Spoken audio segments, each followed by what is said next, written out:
for those of you who came in late, we just played bingo, and I'm going to ask, there wasn't a prize. The prize was that you got to meet a lot of people. So the winners were the ones who had the most check marks because they spoke to the most number of people. I'm going to very quickly read through each one of them. There's 25. I'm going to make it fast. Raise your hand if it's you. Who was diagnosed in the 90s? Alex? Me. Janet? Me. Sally? Who was diagnosed within the last 2 years? Look around, because if you have PH for a while, people who are diagnosed in the last 2 years may want to talk to you and get your tips. Who takes more than 10 pills a day? Who's got great medical bills? Who does pulmonary rehabilitation?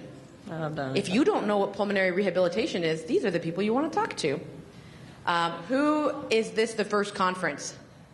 Wow. First timers. The photographer is not been to a conference before. That's good. That's wonderful. First timers. If this were a Cold Stone, we'd sing a song for you. Who's on oxygen? Yeah. Not all the time. You have your accessories, we see. Who likes to sleep in? Oh, that was my Who has PH secondary to something else? You guys look around. Not only raise your hand, but look around, because these are the people you want to talk to. Make eye contact. Who's been to more than one conference? Wonderful. You guys can help those who are here for the first time to get around. Who's under 40? Don't lie. I was going to try that one. Don't lie. I'm not going to name names, but I'll look at you. Who uses a handicap placard? Oh, yeah. Definitely. Yep. And if you want to know how do I get a handicap placard, talk to the people who have their hands up. Who tends to a garden? Oh, wow. That's we just great. pulled that one straight out of the air, didn't And we? the reason why I put that on the bingo card is because if you want to do things that keep you active, there are people who can do those things, and they can tell you how they do it. Who doesn't look sick? Everybody. Not everybody. Who's over the age of 40? I'm proud of it. All right, and proud. Oh, I would say who's single, but this is not that kind of session. Who knows someone who just doesn't get it? Who just doesn't get it? Yes. And that's something that we can share. Who took more than 2 years to diagnose? Wow. More than 2 years. I am so sorry. And whose doctor is at conference? Be on your best behavior. They're watching you with that salt shaker. Who took less than a year to diagnose? Lucky. Well done. You have good doctors, and good luck. Who's on Medicare, if you feel comfortable sharing? Those of you who are not on Medicare, who are interested in getting on Medicare or curious about it, those are the people we want to talk to. Who's been considering transplant? Yep. Who took a plane to get here? Oh, wow. And that actually is a big issue. Traveling on a plane with pH, on oxygen, and all the other things, it's important to know. Who has ever attended a support group meeting? Wonderful. If you haven't, you should talk to those people. Who's married? We see the ring. So the point of our bingo card is conference has 1,465 people. A lot of people. When you look at a group, a huge group, it's hard to see because we're not asking these questions and raising hands. However, the more people you talk to, the more you will find the people you're trying to find. The answers that you need, or if you have been to conference multiple times, you may be the person that they're looking for. So I want you to see conference as a bingo card. Meet as many people as you can, because you never know who you're going to meet. And they could be somebody who tends a garden, uses a handicap placard, and they're single, and then you scored, if that's who you're looking for. So my name is Debbie. I work at the Pulmonary Hypertension Association, and I'm very pleased to present our first speaker, Sally Maddox. Sally is a board member of the Pulmonary Hypertension Association. She is a support group leader in Rome, Georgia. Atlanta. Yeah. Okay. And Sally is also someone who's very special. She's had PH for how many years? 22. 22 years. And how many conferences? What conference is this? Number 10. Number 10. Sally has been to all 10 conferences. Yep. And my mom, too. She's in the store. And her mom, who's in the store. Yeah, go see my mom. She's in the store. Who works every time. So Sally's going to talk to you for the next 15 minutes, talk to you 5-10 minutes. I'm not going to talk that long. And then we'll ask her questions. But Sally's going to give you, especially since so many of you have been to conference, this is your first conference, Sally's going to give you tips on how to meet people and how to turn it all into a big game of bingo. So please join me in welcoming Sally as our speaker. Thank you. Yes, I have been to all 10 conferences, so I didn't know if you would have told me 6 months ago I'd be here, I probably wouldn't have thought I'd be here because I've been pretty sick. But the first thing, and some of this is in your book and some of it's not, but the first thing to do is to look at your conference schedule and opportunities to network. There are all kinds of opportunities to network. There's Generation After Hope is coming up. Is it today? 9 p.m. Yeah, it's at 9 p.m. Oh, my God. I won't be doing that. But it's at 9 p.m. There's different, if you look at the different support groups, if you look at the different sessions and those kind of things, just if you're in a session and you see somebody that has the same, like if you're in the same area, if you live in the same area, or if you're both patients, just talk to those people. You can network in the sessions before they start and after they're over. And also, too, during the workshops or the sessions, take advantage of the Q&A and let people know. So, like, when you get up and you say, and you ask a question, especially in the bigger sessions, you say, "Hi, my name is Sally, I'm from Georgia," and you ask your question. Then if you know people, I know everybody from Georgia probably that's here, but if there's somebody else from Georgia that didn't know there was somebody else from Georgia, then you can network that way. Or if they felt the same way you did about the question, or they wanted to ask that question and they were too scared to, or they want to talk to you some more, then that's another way that you can do that. And by saying your name and where you're from, that just makes people more comfortable coming up to you and saying, "Hey, I heard you talk in the session, and I just, wanted to talk to you." Now, this is a big one. Sit at different tables during the plenaries. Yeah. Now, I've done this for 10 years. I sit at a different table every single time. And now tomorrow night I can't because they make me sit somewhere. But you sit at a different table with different people every time. So we do this in the sessions. We do it at the meals. Now I do sit with my family, but we try to, mix it up with who. Or we'll go sit down. We'll sit down and let people come sit with us. Or you go sit. If you see somebody sitting by themselves, go sit down with them. Or, or if you see somebody having problems and you can help them, go help them. That's a connection that you can make. You can network in the elevators, the lobbies, and even the restroom. You put that. I'm not talking to nobody in the bathroom. Oh, okay. Y'all, this hotel has been taken over by us. I think there's some erst young people here. I don't know. I saw a few of them around, but we have the whole hotel. So if you see people, they're going to have their name badges on. Talk to people. If they're on the elevator, if they're waiting for the elevator, if they're by the pool or something like that, just talk to people, and that's another way that you can network. And I just wanted to give you a story, since I have been around so long. 2004, I actually led the newly diagnosed support group, and I had been diagnosed for a while, and so that was one of the groups that I led. And I actually met a girl. She was from Georgia, and her name was Robin. And this was in June. And I got to talking to her, and she's like, she was only diagnosed, I guess, since the last conference. So she'd only been diagnosed for a year, maybe.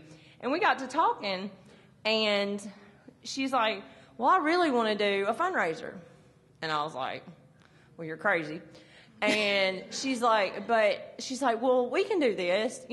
Why can't we do a fundraiser? So this was the end of June, like it is now.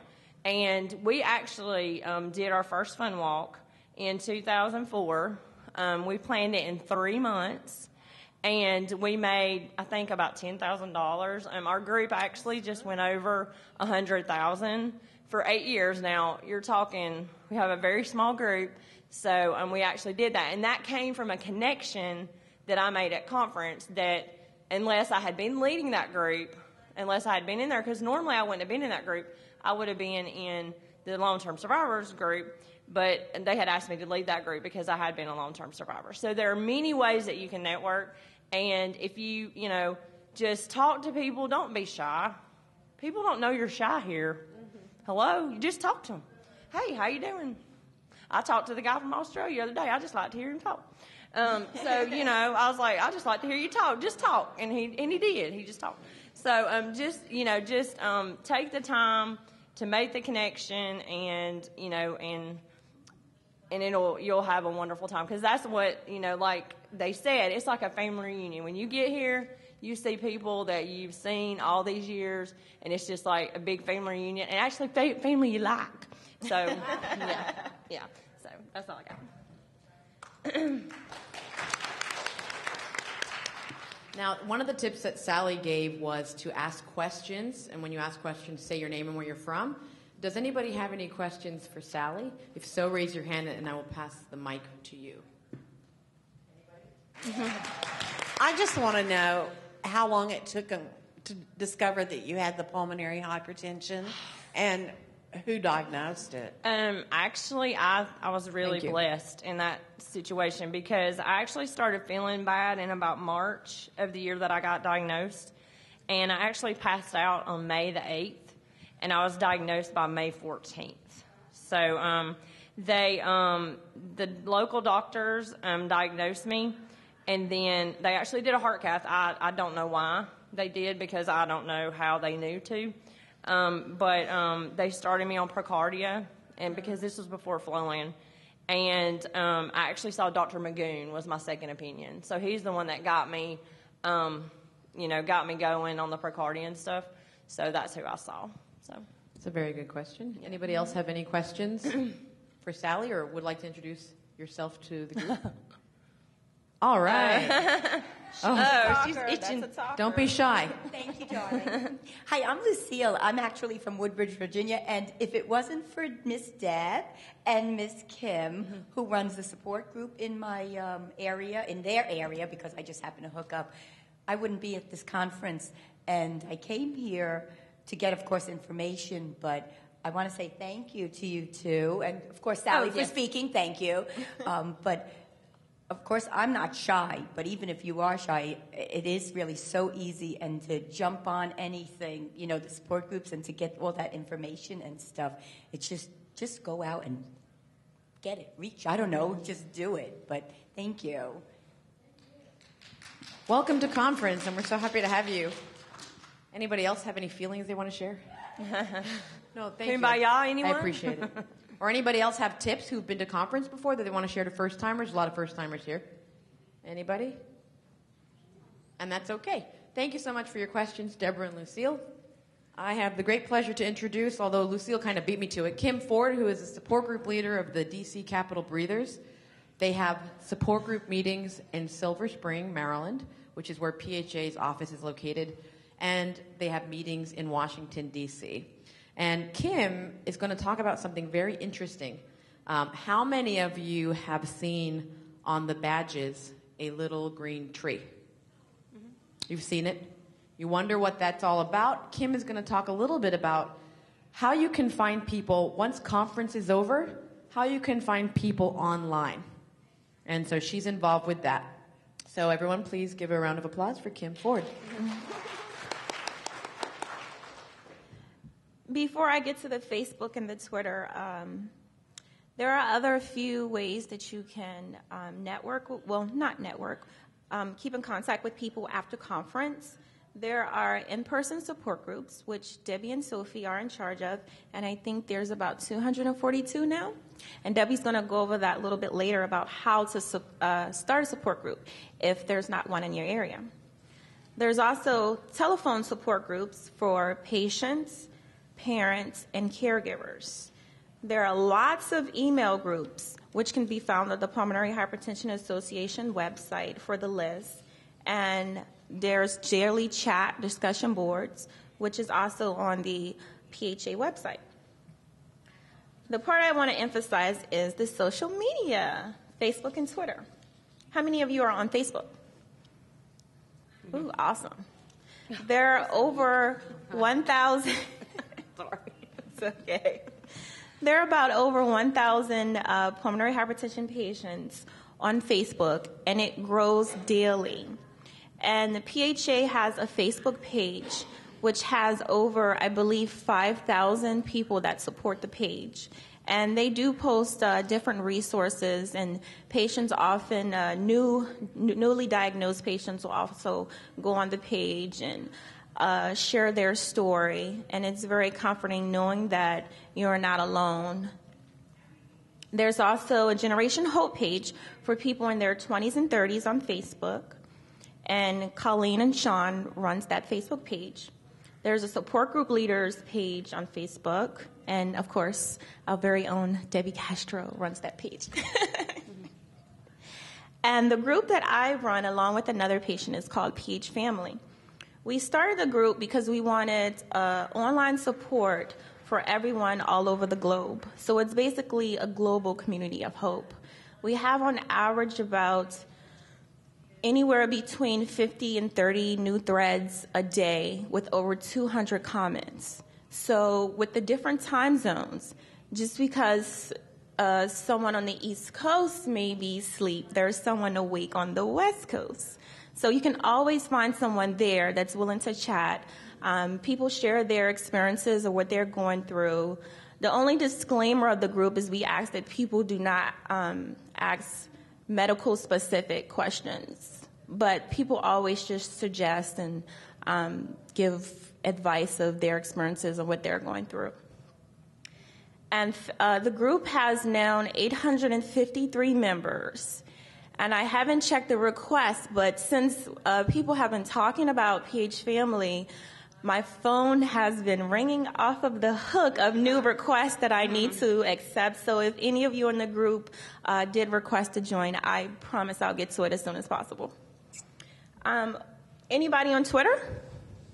Can I just say one thing about the Facebook page? It is actually a page that if you, I wouldn't like put your business out there, but it's actually a page that if you post to the PH Family, it's only the people in PH Family that can see it. Exactly. If you're not a member of PH Family, then you can't see it. So, like, if you're mad at your mother-in-law, or something like that, you can post it on there, and your mother-in-law won't see it because they're not a member. You know what I mean? So it's kind of a private. Right. Your personal friends cannot see it, so unless they're a member of PH Family. Yes, exactly what she said. Thank you for bringing that up. I forgot that. No, thank you. It's just a good place to, when you want to talk about PH, and it's a good place to vent. Yeah.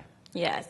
If something is going on in the PH community, you can best assured it's somewhere on PH Family. Someone has mentioned it. Any type of events that PHA is offering or other organizations or some of the global events, it's on PH Family.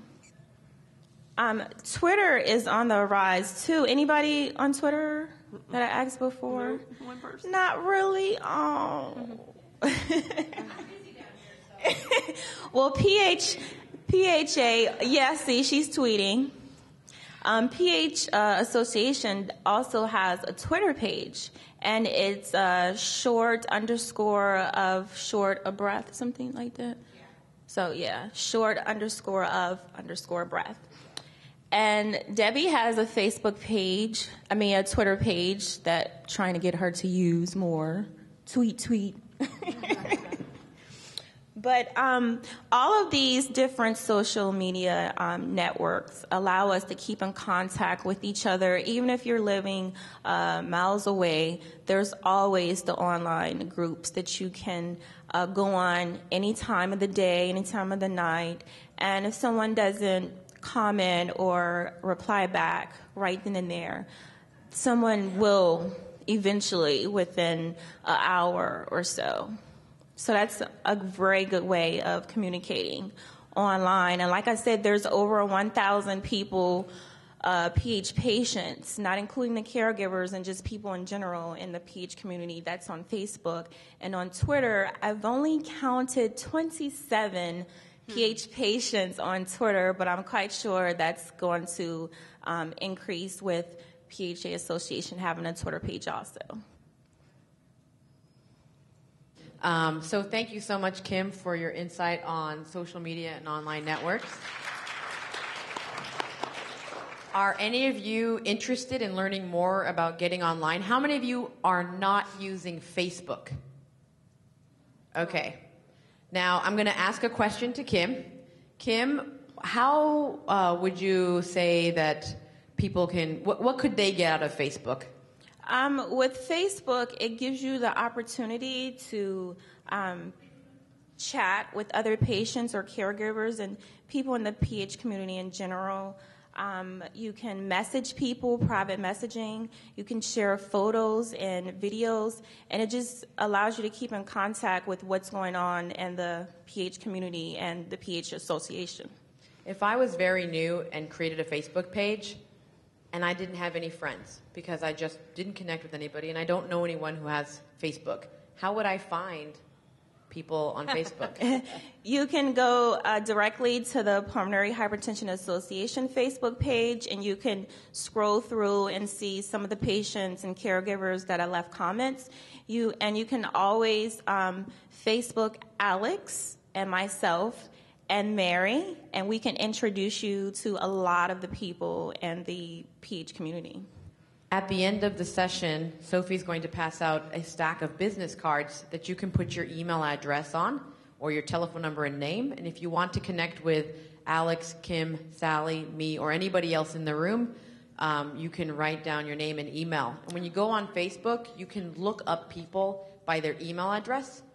And once you connect to someone like Kim probably has 10,000 friends. Kim has... in my Facebook, all of my Facebook friends are pulmonary hypertension patients, and I think I have about 1,000 of them. So imagine everyone at conference at your fingertips every day. And imagine being able to take your time. If you can't, let's say you're too tired and you're bored and you're at home and you're on your computer, it's such a great way to be productive when you don't have energy. You don't have energy, but you want to talk to someone. And Alex, who we keep talking to, she's my sister, I'm her caregiver. She has PH for 13 years. There was a time in her life when she was very tired and couldn't work and couldn't leave her home. And she's so social. She loves to talk. She loves to talk and share, and she loves to be on the computer. And once she got on the computer, the doors opened for her to a community of very vibrant and unique personalities. Alex, her story is very sad.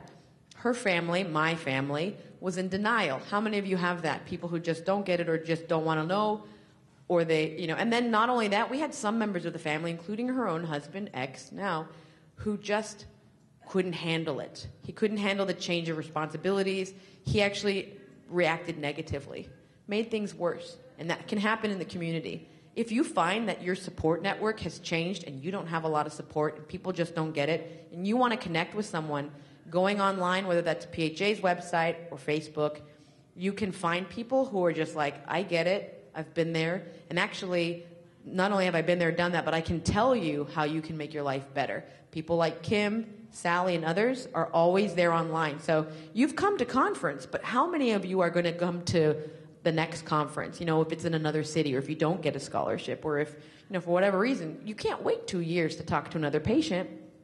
If you go online, you don't have to wait 2 minutes.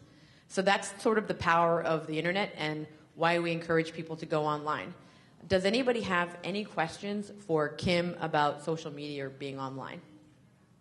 All right, great, love it. Questions, Dawn. I don't have a question, I just have a comment. I live on the eastern shore of Maryland, and you have to cross the Bay Bridge, and for us, that's like a whole nother world on the other side of the bridge when you're used to being on the eastern shore. And I would get very, very depressed whenever I was in the hospital. I would cry a lot when I was at the hospital unless I had company there. A lot of times I'm a grown adult, and my family and friends would take turns spending the night with me because I was just that lost. And now when I'm in the hospital and I'm over there, I have my Facebook, and like the last time I was in the hospital, I told them one day, I was like, just nobody come. I just want a day. I just want to be able to sleep. I want to be able to Facebook. But, all night long while you're laying there and you can't sleep and they're poking on you and doing whatever they're doing, you have the Facebook, and it's like somebody being there with you. It really is. So I think it's a good thing. Like Dawn mentioned about Facebook, if you're constantly on Facebook, and even if you're not part of any specific group, but if you're in general on Facebook a lot, and then all of a sudden you're not on Facebook, your family is going to worry about you. I missed maybe 8 days from Facebook, and people were worried about me, and that made me feel comfort that I was missed and my family cared about me. Speaking of family, talking about my PH family. Well, my name is Maggie. That's my first time coming to the conference. Actually, I just want to be thanks to him. It was the first person to keep in touch with the Facebook, because I don't even know. Since I started with the flow lamp, I have a year and a half. So, the first person, Kimberly, popped it up on Facebook, and I said, wow, PH. And that time, it's almost similar the way you say. I was in a hospital for like months and a half. I get it so depressed for a couple weeks, not even. And as soon as I start talking to her and then seeing another person, and I learned a lot about PH. I have PH since 2002, 10 years already. And only in 2010, I started learning about PH more. And I don't even worry about the flow lamp when I get it. It just don't bother me. And because of you, thank you for encouraging to me. She was with me in the hospital when I was there in my couple days, so I just want to say thank you, and I never give up. Amen. Yes. Debbie, I was going to say something. We actually have. It made me. I looked at my badge. We have mentor groups that for different. If you're newly diagnosed or you just are not dealing well, we have mentors that you can actually search. And it's an email mentor thing, but you can go on the PHA website. And actually what's funny is that I was a mentor, and my very good friend, she had a lung transplant. And actually, because I was so sick, they considered lung transplant. So actually, I was mentoring people, and I was being mentored at the same time. So there are many, many people. They have different diseases, the different disease states and stuff like that. So you can go online. You do have to log in for that, and that's just to protect those of us that are mentors, so that our stuff isn't all out over the United States. So that's available. I think that's great advice, and I'd like to draw your attention to your conference program book, because on page 44 are the links to resources for support. So the way to connect with PHA's message boards and daily chats.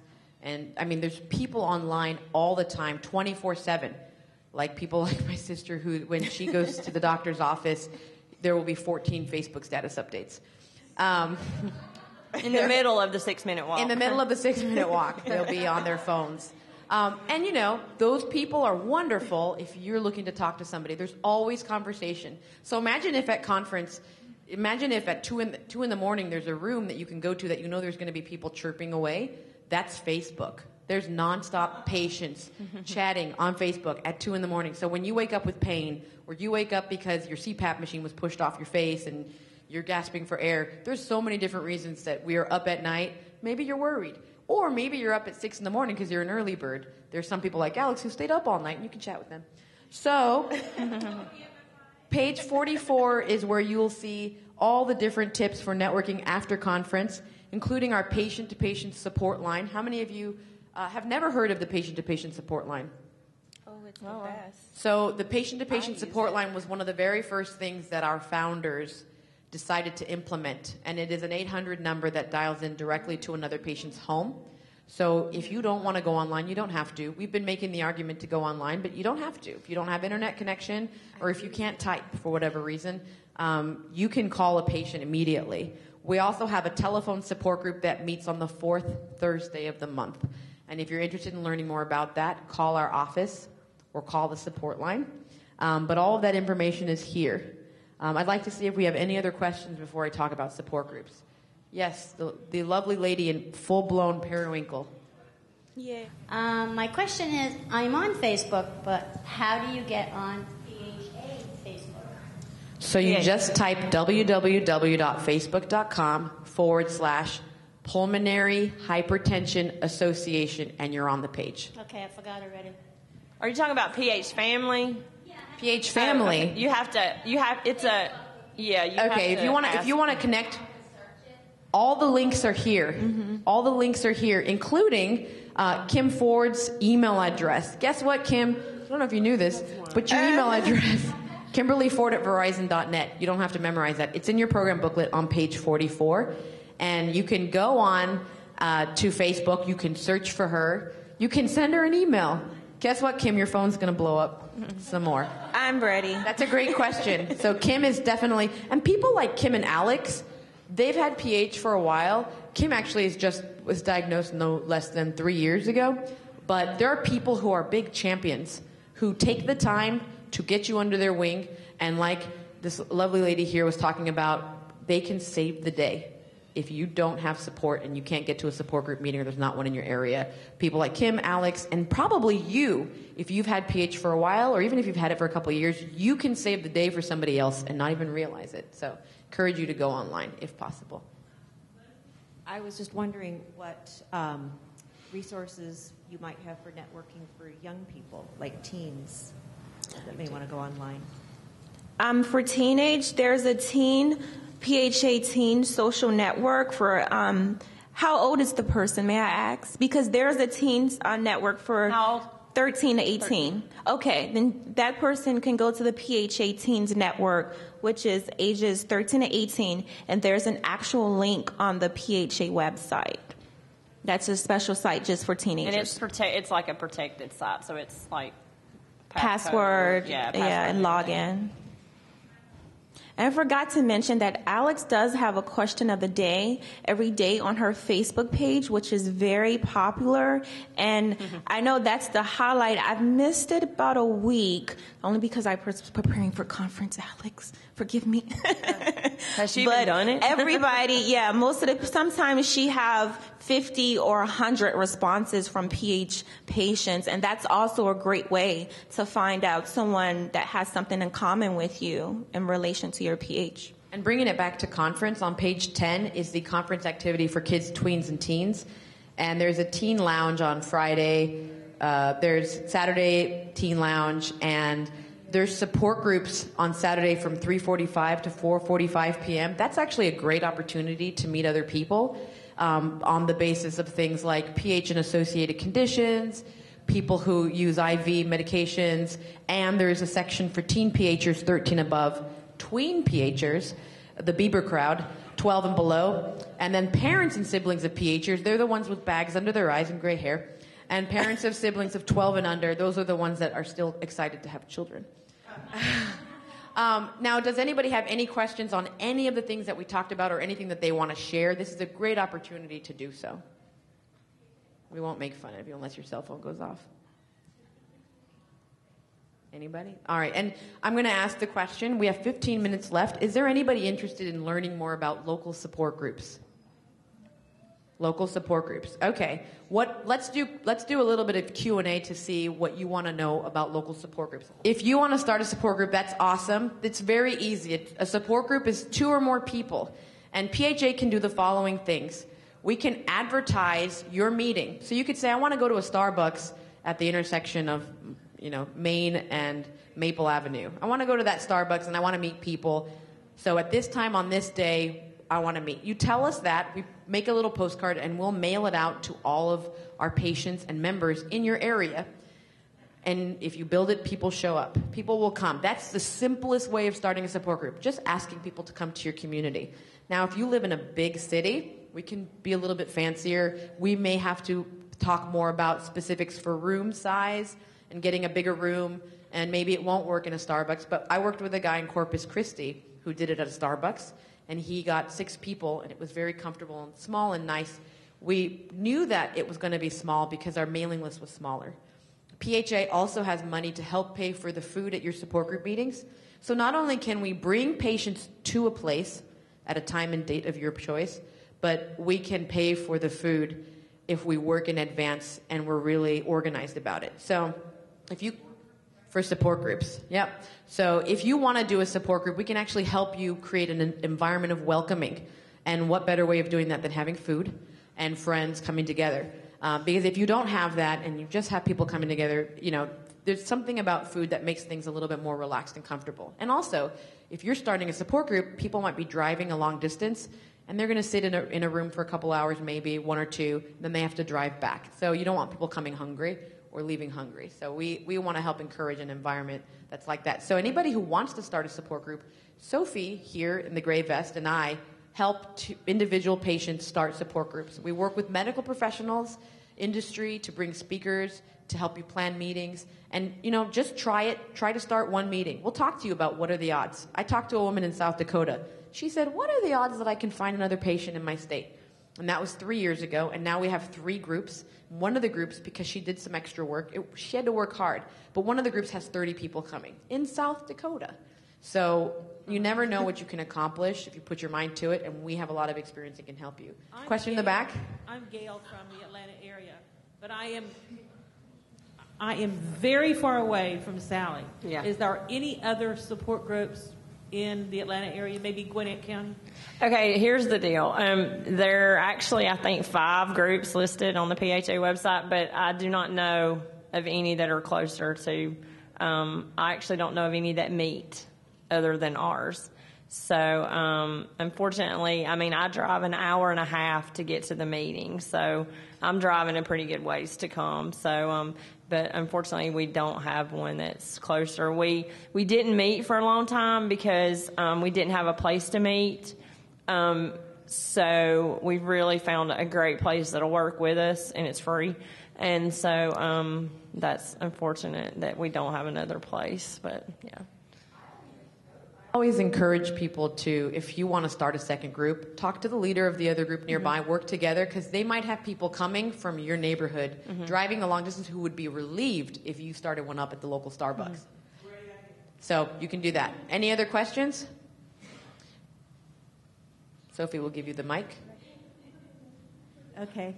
I was talking earlier to Sophie a little bit, and I'm in California, and I know there's a lot of support groups there, but I was realizing it's the minimum of an hour and a half to 2 hours for me to get to any of them, and some of them are with a lot of traffic that it will take you much longer to get home or longer to get there depending on the timing.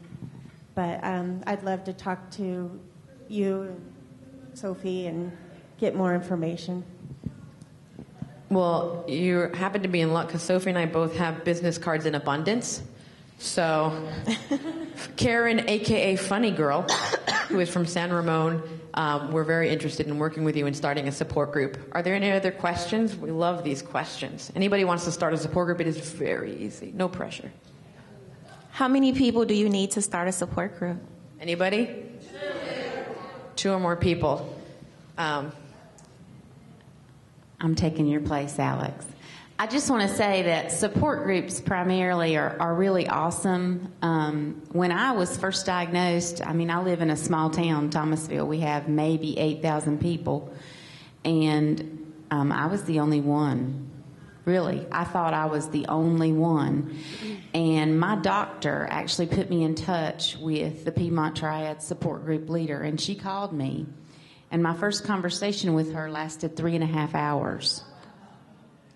She told me all about the group and what was going on and what I needed to do and when their next meeting was and all about, the people on chat. And she told me about the PHA website, which I had never heard of. When I was diagnosed in 2000, I Googled it, which was a bad thing to do. And she was my saving grace. She really was, because I didn't know anything about PH, and she helped me. And then when I went to my first meeting, I was so excited because there were 14 other people there who had the same disease that I did. Definitely the power of a patient support group locally. And that's something you can bring if there isn't a group. We have a question here. You talk too much. My name is Brian. I'm a caregiver. And so can you talk just a little bit about, caregivers, supporting each other? What a good question.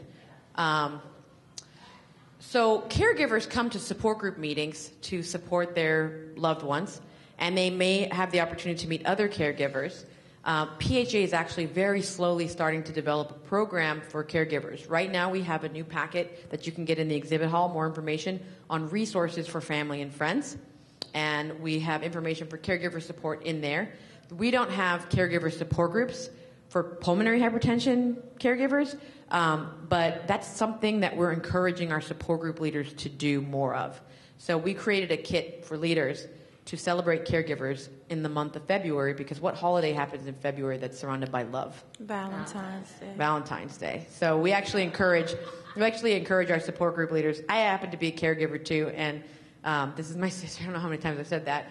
I just want to make sure that the record shows on this recording that I am not terrorizing a volunteer patient. That it's just my sister. So it's just my sister. This is what caregivers shouldn't do. But at any rate, there are resources online, and we also have a caregivers email list where caregivers can share with each other online. So if you check out page 44, you'll see the link to that and all of our resources. And our staff at the exhibit booth can talk to you more about caregiver support. And there's a phone support group too. And there's a caregiver telephone support group. So that information, you can dial in once a month and talk to other caregivers on the phone. It's really great. And while we're at it, there's a parent-to-parent too. And there's a parent-to-parent too while we're at it. The caregivers telephone support group is really good. My mom called in, and I was in a room, and she said, you aren't supposed to be there. This is a private conversation between care. I was trying to listen. But what I heard, it was very, very good. And it's something that I think caregivers should do if they can't attend the support group with the patient. So that's all the time that we have for this session. Thank you so much for joining us. Thank you, Debbie.